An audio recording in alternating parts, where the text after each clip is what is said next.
संगम साहित्य सुदूर दक्षिण के समाज के विकास को दर्शाता है। दूसरे शब्दों में यह एक महापाषाणिक समाज का जाति विभाजित समाज के रूप में क्रमिक रूपांतरण को दर्शाता है। साथ ही संगम साहित्य में सुदूर दक्षिण तथा उत्तर भारत में दो भिन्न संस्कृतियों के बीच क्रमिक सामंजस्य की प्रक्रिया भी अभिव्यक्त हुई है। संगम का शाब्दिक अर्थ है कवियों का सम्मेलन। एक मिथक के अनुसार मथुरा क्षेत्र में 3 संगम हुए थे, किंतु प्रथम संगम की सारी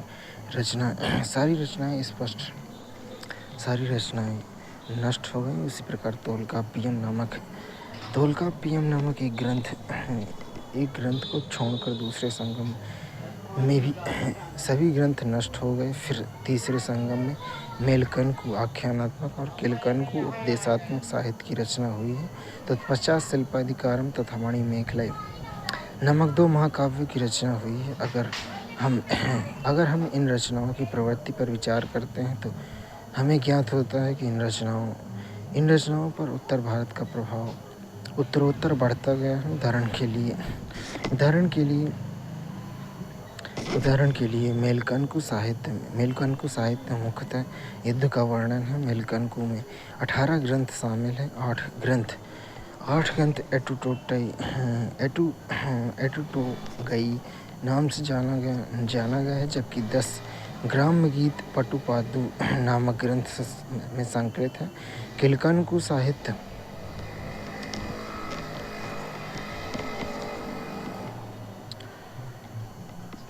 साहित्य का स्वरूप उपदेशात्मक है तथा इस पर जैन दृष्टिकोण का प्रभाव दिखता है। सबसे अधिक उत्तर भारत का प्रभाव महाकाव्य पर देखा जा सकता है। अगर एक दृष्टि से देखा जाए तो शिल्पाधिकारम एवं मणिमेखलय की रचना ही रामायण और अथवा महाभारत के मॉडल पर है।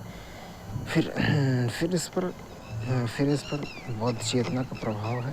इस प्रकार संगम साहित्य में उत्तर भारत तथा दक्षिण भारत की संस्कृति के बीच समन्वय की चेतना अभिव्यक्त हुई है। अगर हम इन रचनाओं के विकास पर दृष्टिपात करते हैं तो हमें यह प्रतीत होता है कि संगम साहित्य कई शताब्दियों के विकास का परिणाम है, परंतु इनकी तिथि के संबंध में विद्वान स्पष्ट नहीं है।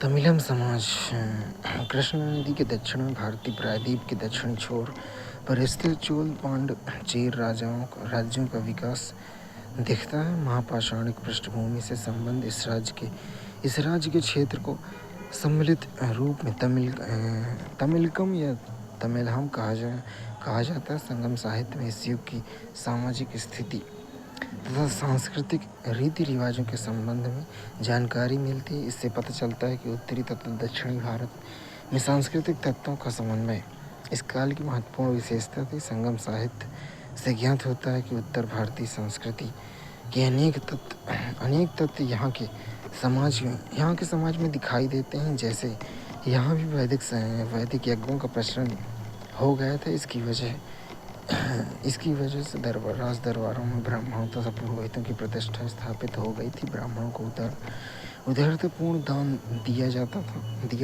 तथा उन्हें प्रसन्न रखना आमतौर पर सभी शासकों का ध्येय होता था। राजा द्वारा उन्हें सम्मान तथा संरक्षण मिलता था। धार्मिक कृत्यों एवं परंपरागत कर्तव्यों के अलावे वे राजा के दरबार में सलाहकार तथा कवि के रूप में सम्मान पाते थे। ब्राह्मण वर्ग के खान पान में उत्तर भारत जैसे शुद्धता की चर्चा नहीं मिलती है। ब्राह्मणों के अलावा अन्य वर्ग भी महत्वपूर्ण थे, जैसे वेल्लोर वर्ग के लोग। ये संपन्न कृषक होते थे तथा राजा की पेशेवर सेना में भी स्थान रखते थे। इनमें से जो सेना के नायक होते थे उन्हें इनाड़ी नामक उपाधि दी जाती थी। वेल्लोर वर्ग के लोग सरकारी पदों पर नियुक्त किए जाते थे। समाज में वेल्लोर जाति का महत्वपूर्ण स्थान था। राज्य की अधिकांश भूमि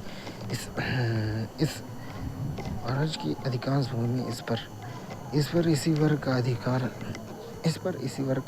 था। एक वर्ग का प्रमुख प्रमुख वेसिर नाम से जाना जाता है। वेल्लोर लोगों ने ही कृषि में नई तकनीकें, सिंचाई, लोहे के औजार का प्रयोग कर कृषि के विकास को एक नई दिशा दी। इस वेल्लोर वर्ग में भी दो श्रेणियां थीं, एक जमींदार तथा दूसरा भूमिहीन। खेतिहर मजदूर वर्ग, जमींदार वर्ग का समाज में सम्मानजनक स्थान था। उन्हें नागरिक और सैनिक पद पर नियुक्त किया जाता था। उन्हें यह सम्मान प्राप्त था कि वह राजा के साथ युद्ध, शिकार तथा भोजन में भाग लें। इस वर्ग को राज परिवार से वैवाहिक संबंध भी होता था। वे अपनी खेती भी मजदूरी में से ही करवाते थे। दूसरी तरफ गरीब वेल्लोर की स्थिति दयनीय थी। समाज में वणिकों या व्यापारियों की स्थिति अच्छी थी। धन तथा सम्मान से उनका जीवन परिपूर्ण था। विदेशी व्यापार के कारण तमिलकम में बंदरगाह में समृद्धि से भरपूर थे। बंदरगाहों में बड़े पैमाने पर विदेशी, खासकर यवन रहते थे। मदुरा में इन्हें महलों के रक्षक तथा पुलिसकर्मी के रूप में नियुक्त किया जाता था। इसके अलावा कुछ व्यावसायिक जातियों का भी अस्तित्व दिखता है, जैसे पुलयन, एनियर, मरवर आदि। तमिलहम के सामाजिक संगठन पर आर्यों की वर्ण व्यवस्था का प्रभाव दिखाई देता है, जैसे पुरनानुर के 4 जातियों तुडियन, पाड़न, परयन और वुडम्बन की चर्चा मिलती है। इसकी तुलना आर्यों के 4 वर्णों से की जाती है। समाज के समृद्ध वर्ग से ही राजा की नियुक्ति होती थी। तमिलहम समाज में धनी तथा निर्धन वर्ग के खान-पान तथा रहन-सहन में अंतर होता था। धनी वर्ग के लोगों का जीवन सुविधा से भरपूर था। उनका आवास ईंट और चूने से निर्मित होता था, जिनकी दीवारें सुरुचिपूर्ण ढंग से देवताओं तथा पशुओं के चित्र से सुसज्जित होती थी। उनके काल में चारों तरफ सुंदर फल फूल से सजी बाग, फव्वारे, कुएं और तालाब होते थे। इसके विपरीत निर्धनों का आवास झोपड़ियों में होता था, जो सादगी से परिपूर्ण होता था। उनके झोपड़ियों में मछली पकड़ने का बांस भाले के समान लटकता रहता था तथा घर के आंगन में रेत पर मछली पकड़ने का जाल बिछा रहता था। इतनी विषमता होने के बावजूद संगम साहित्य में कहीं भी दोनों वर्ग के मध्य तनाव का जिक्र नहीं मिलता है। समाज में स्त्रियों को सम्मानजनक स्थान प्राप्त था। तोल्काप्पियम के अनुसार विवाह एक संस्कार के रूप में स्थापित हो चुका था। जिस प्रकार आर्यों में 8 प्रकार के विवाह का विधान था, उसी प्रकार के विवाह का जिक्र संगम ग्रंथों में मिलता है। विधवाओं का जीवन कष्टमय था। जिन स्त्रियों के लिए पति की मृत्यु युद्ध भूमि में हो जाती थी, वे अपने बालों का मुंडन करवा लेती थी। वे हरी सब्जी खाना छोड़ देती थी तथा ठंडे पानी से नहीं नहाती थी। समाज में सती प्रथा का प्रचलन भी था, परंतु बाध्यकारी नहीं होता था। पतिव्रता पत्नी को समाज में आदर की दृष्टि से देखा जाता था तथा उनकी तुलना कन्नगी से की जाती थी। समाज में वेश्याएं भी रहती थी। इनकी सूचना मणिमेगलय नामक ग्रंथ से मिलती है। वेश्याओं को नृत्य, गीत तथा ललित कला की शिक्षा देकर निपुण बनाया जाता था। विभिन्न संगम ग्रंथों में पारिवारिक व्यक्ति को स्पष्ट रूप से इन गणिकाओं से दूर रहने की शिक्षा दी जाती थी, क्योंकि इससे परिवार के टूटने का खतरा रहता है। शिल्पाधिकारम में कोवलन कन्नगी गणिका माधवी की कथा की ओर संकेत करती है। गणिकाएं अगर अपने पेशे के विरुद्ध कार्य करती तो दंड स्वरूप उनके सिर पर 7 ईंटें रख दी जाती थी और उन्हें सार्वजनिक रंगमंच की परिक्रमा करवाई जाती थी। उच्च वर्ग की स्त्रियों के लिए पर्याप्त शिक्षा की व्यवस्था होती थी। कुछ स्त्रियों को कविताएं लिखने का भी श्रेय दिया जाता है।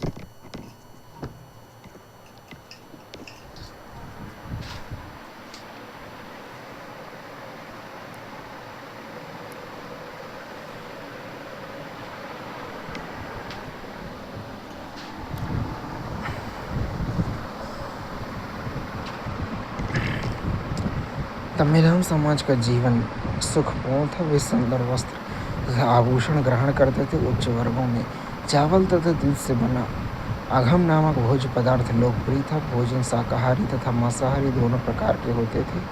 इसमें घी, दही, भेड़ का नरम मांस तथा मछलियों का समावेश होता था। स्त्री तथा पुरुष दोनों में मद्यपान का प्रचलन था।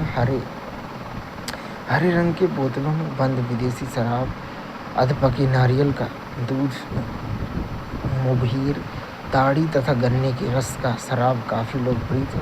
तमिलहम समाज में मनोरंजन के साधन में मल्लयुद्ध, खरहों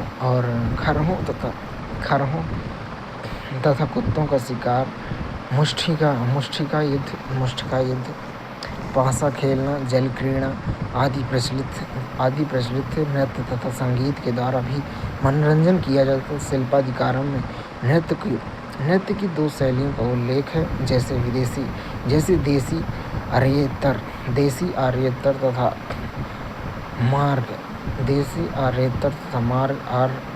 मार्ग आर्य। समाज में अंधविश्वास का प्रचलन था तथा बच्चों को बुरी नज़र से बचाने के लिए ताबीज पहनाए जाते थे। बरगद के वृक्ष को देवताओं का आवास माना जाता था तथा ग्रहण के बारे में यहाँ के लोगों का अंदाजा था कि संभवतः सांप द्वारा सूर्य तथा चंद्रमा को निगल लिया जाता है। कौवे की बोली को शुभ माना जाता था तथा इसे लोग अतिथियों तथा विरहणी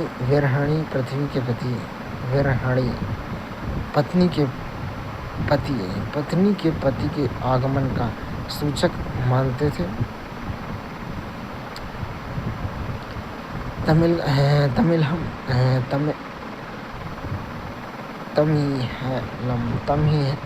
तमिलम समाज में अंतिम संस्कार के अनेक विधि प्रचलन में थे। यहाँ दाह संस्कार अस्थि कलशों के साथ उनके बिना भी दफनाए जाने का विधान था। मणिमेखला नामक ग्रंथ में मृतकों के सम्मान में ईंटों की समाधियाँ बनाने का उल्लेख मिलता है। इस प्रकार देखा जा सकता है कि तमिलहम समाज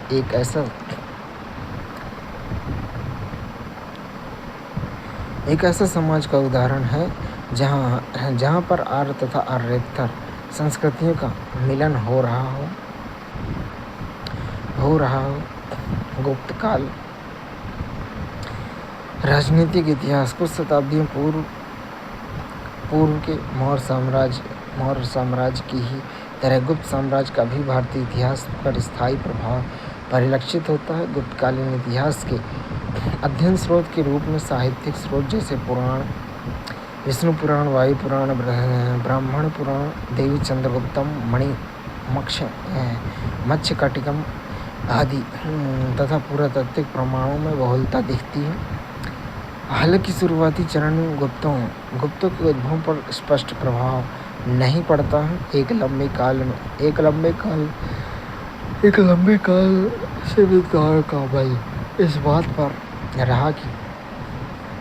पर रहा कि गुप्तों का आरंभिक क्षेत्र मगध है। इस तथ्य को 7वीं सदी की चीनी यात्री इत्सिंग के विवरणों से समर्थन मिला है। ईसा की 3री सदी के अंत में गुप्त वंश का नाम सामने आता है। लगता है कि वे कुषाणों के सामंत थे जो थोड़े ही दिनों में उनके उत्तराधिकारी बन बैठे हैं। बिहार तथा उत्तर प्रदेश में अनेक जगहों पर कुषाण पुरावशेषों के ठीक पश्चात गुप्त पुरावशेषों की प्राप्ति दिखती है, परंतु गुप्त शासकों के लिए बिहार की तुलना में उत्तर प्रदेश का ही अधिक महत्व दिखता है, क्योंकि प्रारंभिक गुप्त मुद्राएं तथा अभिलेख मुख्यतः इसी क्षेत्र में पाए गए हैं। संभवतः वे अपनी सत्ता का केंद्र प्रयाग को बनाकर पड़ोस के इलाकों में फैलते चले गए। कुषाणों से प्रायः सैन्य तकनीकी ने उनके प्रसार में व्यापक योगदान दिया। इसके अलावा गुप्त साम्राज्य के सुदृढ़ीकरण में वैवाहिक संबंधों की भी भूमिका रही, जो 16वीं और 17वीं सदी के यूरोप के राष्ट्रीय शासकों तथा आरंभिक मगध शासकों के जीवन में भी रही थी। गुप्त साम्राज्य के प्रारंभिक राजाओं की चर्चा समुद्रगुप्त के प्रयाग प्रशस्ति अभिलेख में मिलती है। जहाँ वह अपने पूर्वजों के रूप में महाराजा श्रीगुप्त घटोत्कच गुप्त की चर्चा करता है, परंतु अन्य स्रोतों से इनकी पुष्टि नहीं होती है और न ही उनके जुड़े हुए सिक्के तथा पुरातात्विक सामग्रियाँ ही प्राप्त होती हैं। गुप्त साम्राज्य चंद्रगुप्त प्रथम के सिंहासनारोहण के साथ ही प्रकाश में आया। चंद्रगुप्त प्रथम ने ही सर्वप्रथम सोने के सिक्के चलाए तथा महाराजा धीराज की उपाधि ग्रहण की। उसने वैवाहिक संबंधों के माध्यम से अपनी कूटनीतिक एवं राजनीतिक स्थिति को सुदृढ़ किया। उसने लिच्छवी राजकुमारी कुमार देवी के साथ विवाह कर उत्तर भारत के एक महत्वपूर्ण राज्य लिच्छवी राज्य का समर्थन प्राप्त कर लिया।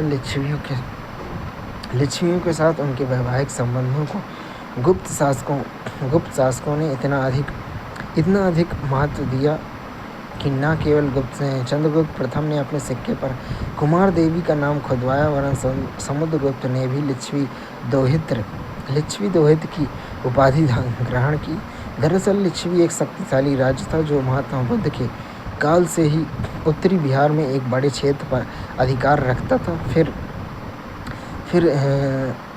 फिर जबकि लगभग स्पष्ट है कि गुप्त संभवतः वैश्य वर्ग से संबंध थे। ऐसे में क्षत्रियों से उनका वैवाहिक संबंध होना राजनीतिक दृष्टि से महत्वपूर्ण था।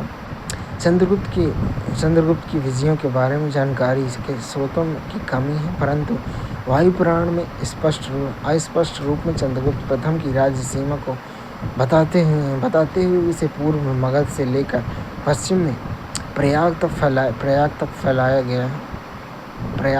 बताया गया है। चंद्रगुप्त प्रथम ने अपनी विजय के उपलक्ष्य में 319 से 320 में गुप्त संवत की भी शुरुआत की। संभवतः उसने अपनी राज्यारोहण के अवसर पर इस संवत को चलाया था। उसका राज्यारोहण 335 ईस्वी तक माना जाता है। उसने अपने जीवन काल में ही अपने पुत्र समुद्रगुप्त की सत्ता की बागडोर सौंप कर सेवानिवृत्त हो गया था। चंद्रगुप्त प्रथम के पुत्र समुद्रगुप्त 335 से 380 ईस्वी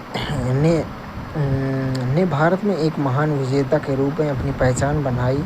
उसके दरबारी कवि हरिसेन के प्रशस्ति परक लेखन से जो इलाहाबाद के अभिलेख के रूप में सुरक्षित है, इस विजय पर प्रकाश पड़ता है। इसके अलावा मध्य प्रदेश के सागर जिले में स्थित एरण अभिलेख तथा विभिन्न प्रकार की मुद्राओं एवं गरुण प्रकार, धनुधारी प्रकार, परशु प्रकार, अश्वमेघ प्रकार, व्याघ्र हरण तथा वीणा वादन प्रकार की मुद्राओं से उनके संबंध में जानकारी मिलती। इलाहाबाद के प्रयाग प्रशस्ति अभिलेख से ज्ञात होता है कि उसने 5 चरणों में अपना विजय अभियान पूरा किया। प्रथम चरण में गंगाद्वीप के 9 राज्यों का समूल नाश किया तथा प्रत्यक्ष रूप से अपने साम्राज्य में मिला लिया। इन राज्यों में अक्षत्र, विदिशा और चंपावती के राज्य भी थे। इसी चरण में उसने पंजाब के गणतंत्र तथा कुछ सीमावर्ती राज्यों को जीता। तृतीय चरण में उसने विंध्य क्षेत्र में आठविक राज्यों पर विजय प्राप्त की। फिर चौथे चरण में उसने पल्लव राज समेत दक्षिण के 12 राज्यों को भी जीता। अंतिम और 5वें चरण में उत्तर पश्चिम में कुछ विदेशी राज्यों को पराजित किया। यद्यपि यह सारी सूचना उसके प्रयाग प्रशस्ति अभिलेख से प्राप्त होती है, जहाँ प्रयाग प्रशस्ति अभिलेख को थोड़े सावधानी से ग्रहण करने की आवश्यकता है, क्योंकि यह एक प्रशस्ति परक अभिलेख है। यद्यपि प्रयाग प्रशस्ति कुछ बातों में की पुष्टि वाकाटक अभिलेख से होती है। इस विजय अभियान को पूरा करने के पश्चात उसने अश्वमेध यज्ञ संपन्न किया। अश्वमेध पराक्रम की उपाधि ली और अश्वमेध प्रकार के सिक्के जारी किए।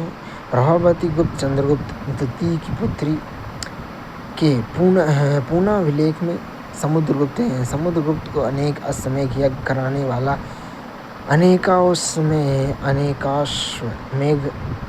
याजिन कहा गया है। अपने अपनी विजयों के परिणामस्वरूप समुद्रगुप्त ने एक विशाल साम्राज्य की स्थापना की, जो उत्तर में हिमालय से लेकर दक्षिण में विंध्य पर्वत तक तथा पूर्व में बंगाल की खाड़ी से लेकर पश्चिम में पूर्वी मालवा तक विस्तृत था। दक्षिण पथ के शासक तथा पश्चिमोत्तर भारत की विदेशी शक्तियाँ उनकी अधीनता स्वीकार करती थी। समुद्रगुप्त ने यद्यपि एक विशाल क्षेत्र पर अपना शासन स्थापित किया, तथापि उसने गुप्त क्षेत्र को ही प्रत्यक्ष नियंत्रण में रखा, बाकी क्षेत्रों को अधीनस्थ क्षेत्रों के रूप में बनाए रखा।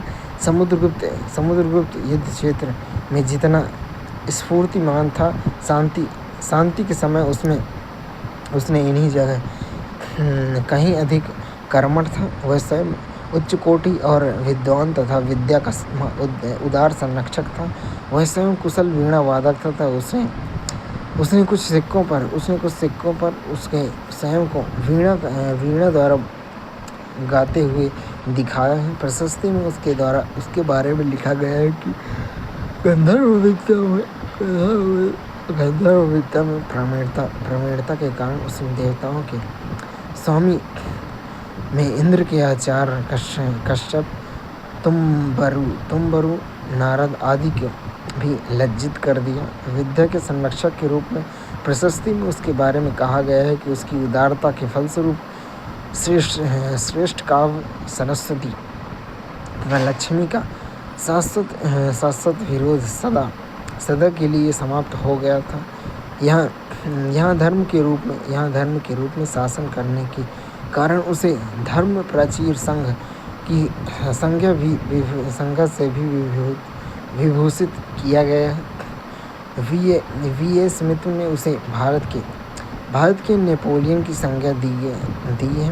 वी.ए. स्मिथ ने समुद्रगुप्त को भारत के नेपोलियन की संज्ञा दी है। समुद्रगुप्त के उत्तराधिकारी चंद्रगुप्त द्वितीय 380 से 412 ईस्वी के काल में क्षेत्रीय विस्तार और सांस्कृतिक उत्थान की दृष्टि से गुप्त साम्राज्य अपने चरमोत्कर्ष पर पहुंच गया है।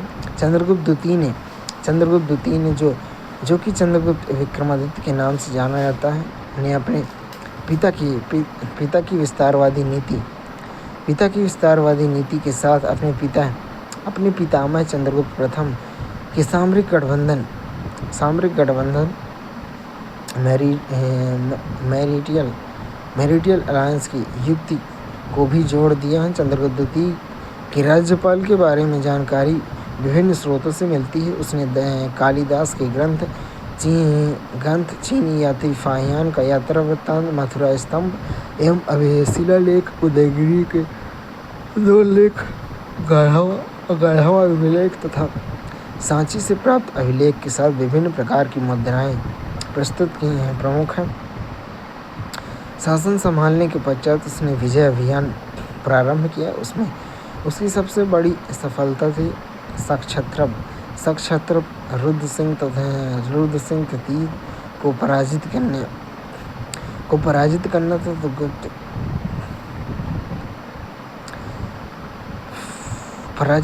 तथा गुप्त क्षेत्र पर कब्जा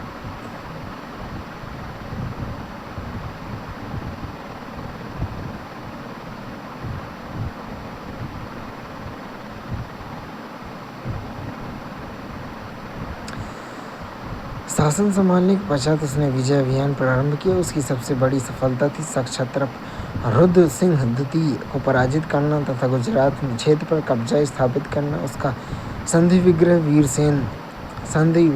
वीरसेन द्वारा सूचित करता है कि वह अपने स्वामी के साथ इस प्रदेश को जीतता हुआ यहाँ आया था। दूसरी तरफ विक्रमादित्य ने भी इस उपलक्ष्य चांदी के सिक्के महरौली स्थित एक लौह स्तंभ पर खुदवाए उनका विजयोत्सव मनाया था। दिल्ली में महरौली स्थित एक लौह स्तंभ पर चंद्र नामक शासक की विजय का विवरण है। इस चंद्र नामक शासक की पहचान चंद्रगुप्त द्वितीय से की गई है। उसके विषय में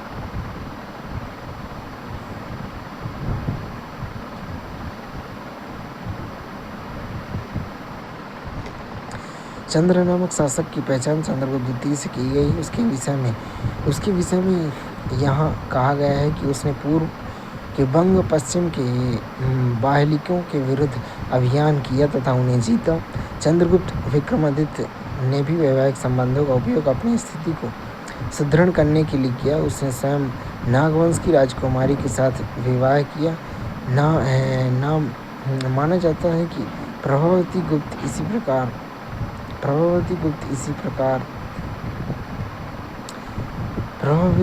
इसी विवाह के समान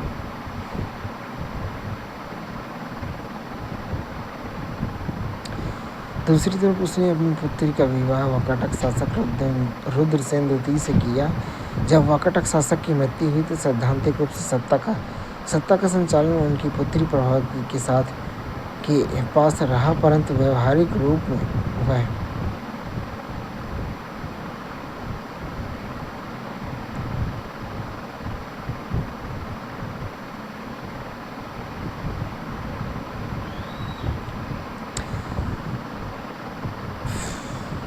वाकाटक राज्य का विलय गुप्त राज्य में हो गया। चंद्रगुप्त द्वितीय एक कुशल प्रशासक था। चीनी यात्री फाहियान ने चंद्रगुप्त द्वितीय के समय भारत आया था। उसके शासन व्यवस्था की मठ की प्रशंसा की। वह लिखता है कि इस समय प्रजा सुखी समृद्ध थी, लोग परस्पर सौहार्द ढंग से रहते थे। यदि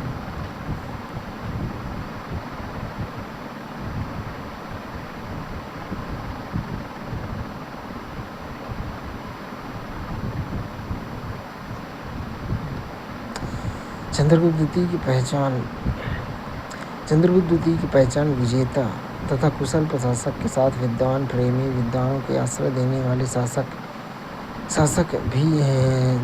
शासक का भी है।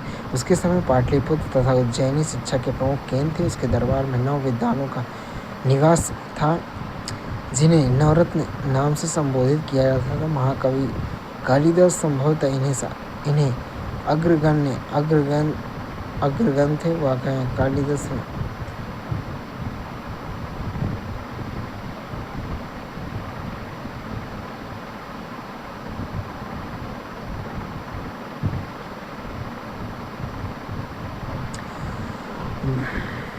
कालिदास ने इस गुप्त शासक की प्रशंसा में लिखा है, भले ही पृथ्वी पर 17 राजा हो, लेकिन पृथ्वी की इसी राजा के राजवंती कही गई। जिस प्रकार नक्षत्र, तारा एवं ग्रहों के होने पर भी रात्रि केवल चंद्रमा की चांदनी वाली कही जाती है।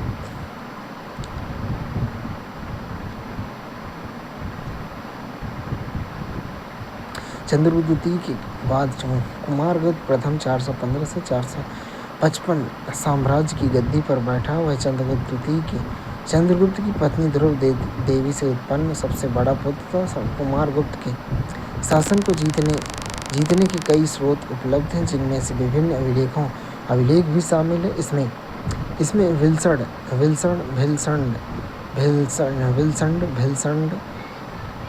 गढ़वा, मंदसौर,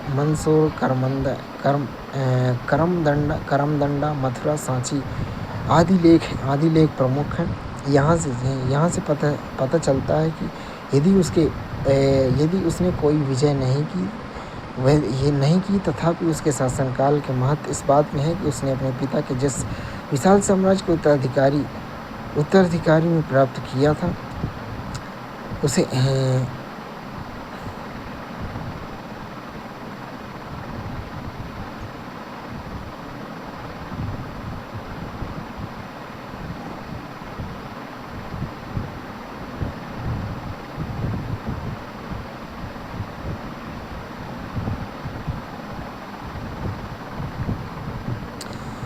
मानसेरा अभिलेख, विल्सन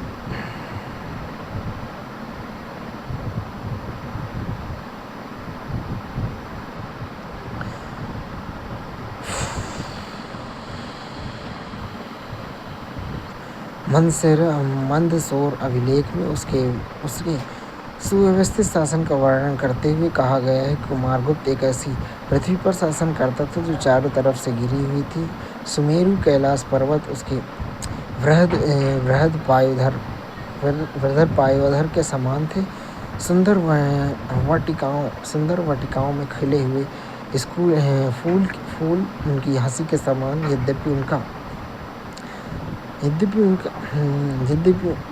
यद्यपि उनका शासनकाल शांति तथा समृद्धि का था, तथापि उसके शासन में अंतिम दिनों में पुष्यमित्र नामक जाति ने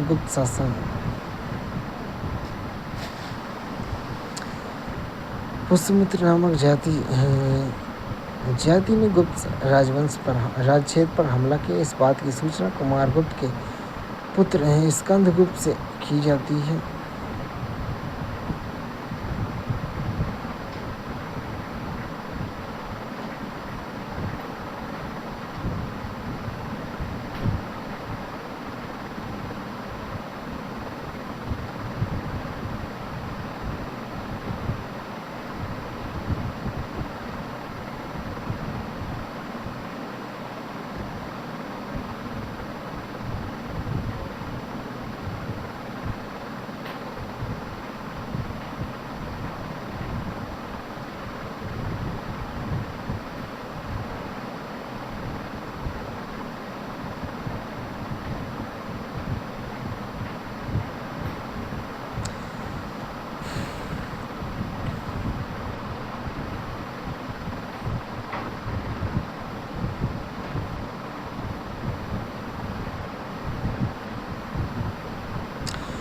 यद्यपि उनके शासनकाल शांति समृद्धि काल तथा अंतिम दिनों पुष्यमित्र नामक जाति ने गुप्त राजक्षेत्र पर हमला कर दिया। इस बात की सूचना कुमारगुप्त के पुत्र स्कंदगुप्त के भीतरी अभिलेख में मिलती है।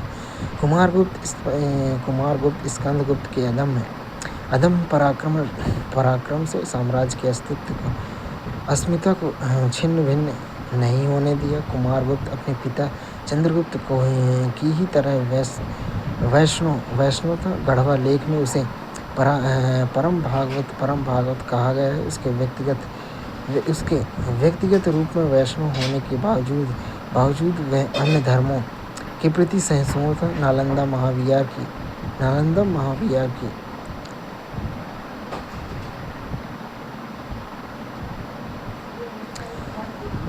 कुमारगुप्त अपने पिता चंद्रगुप्त की तरह वैष्णव था। गढ़वा लेख में उसे परम भागवत कहा गया है। उसके व्यक्तिगत रूप में वैष्णव होने के बावजूद वह अन्य धर्मों के प्रति सहिष्णु था। नालंदा महाविहार की स्थापना का श्रेय कुमारगुप्त को ही दिया गया है। इसके बावजूद भी उसने किसी भी धर्म की उपासना में बाधा उत्पन्न नहीं की।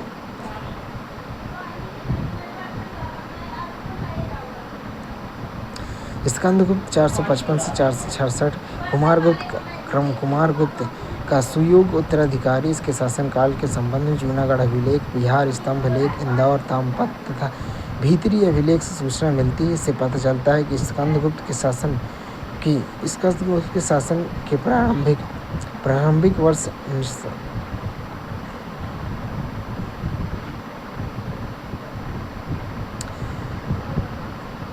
स्कंदगुप्त के शासन में प्रारंभिक वर्ष नितांत शांतिपूर्ण रहे, परंतु पराक्रमी समुद्रगुप्त ने अपने मार्ग में आने वाली सभी विपत्तियों को अपने तलवार के चोट से काट डाला। स्कंदगुप्त के शासनकाल में सबसे भयावह विपत्ति हूणों के आक्रमण के रूप में आई है।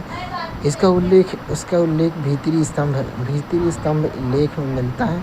यहाँ स्कंदगुप्त विजयी रहा। इस प्रकार के आक्रमण के प्रकार में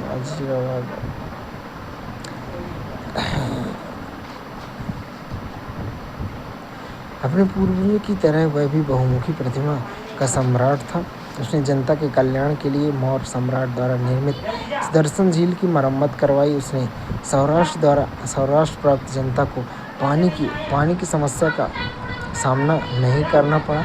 स्कंदगुप्त के पश्चात गुप्त साम्राज्य का आवागमन आरंभ हो गया।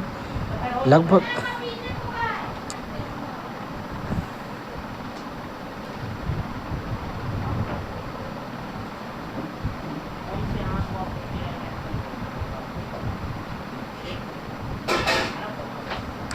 स्कंदगुप्त के पश्चात गुप्त साम्राज्य का पतन आरंभ हो गया। उपलब्ध प्रमाणों के अनुसार उसके पश्चात पुरुगुप्त, कुमारगुप्त द्वितीय, बुद्धगुप्त आदि शासक हुए जो साम्राज्य का प्रतीक में असफल रहे। यद्यपि उन्होंने किसी न किसी नीति भांति 550 ईस्वी तक मगध पर अधिकार रखने में सफलता प्राप्त की, परंतु इसके पश्चात भारतीय इतिहास में पृष्ठों के स्वर्ण युग का दावेदार गुप्त साम्राज्य सदा के लिए खर्च किए गए।